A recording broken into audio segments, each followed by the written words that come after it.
next speaker is William Sumner Scott.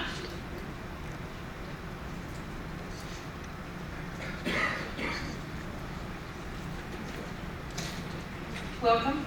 Thank you. The ABA is one of the gatekeepers for forced ignorance in the United States. On September 11, 2001, the U.S. mainstream media filmed the collapse of World Trade Center buildings 1, 2, and 7. Those films show the World Trade Center buildings came down at free fall speed into their footprints. Newton's second law of motion requires extreme force to do that. The only way to provide sufficient force is by the use of explosives. You can see the BYU physics professor, Dr. Stephen E. Jones' work on that subject. However, the official United States government 9/11 Commission report asserts that no explosives were used.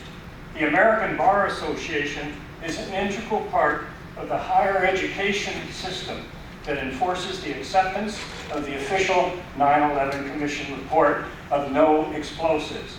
As a consequence of the ABA control, the U.S. legal system teaches that Newton's second law of motion does not apply to the destruction of the World Trade Center.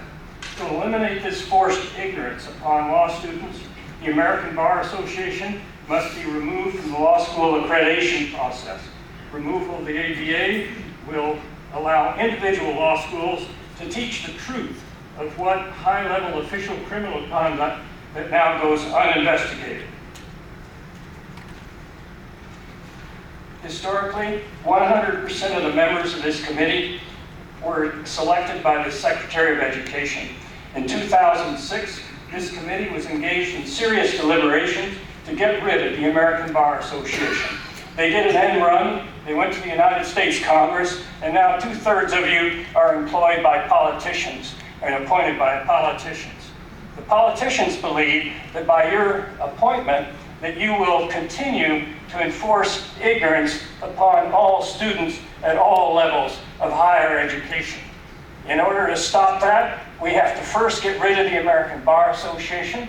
We have to let lawyers like me, who relatively have just a little small law firm to deal with and provide support, so that we can influence individual law schools to teach honest subjects instead of being browbeaten by the American Bar Association accreditation process. This has to come to a stop. And because you were politically appointed, I think you have more responsibility than the high quality that was appointed by the Secretary of Education historically. You now have a direct contact with political people, and you can directly use your influence to get education where it ought to be, because free speech means nothing if we can't teach it to our young people. Thank you very much. Thank you. Any questions for the speaker? Thank you very much for your comment. We invite the agency to return to the table.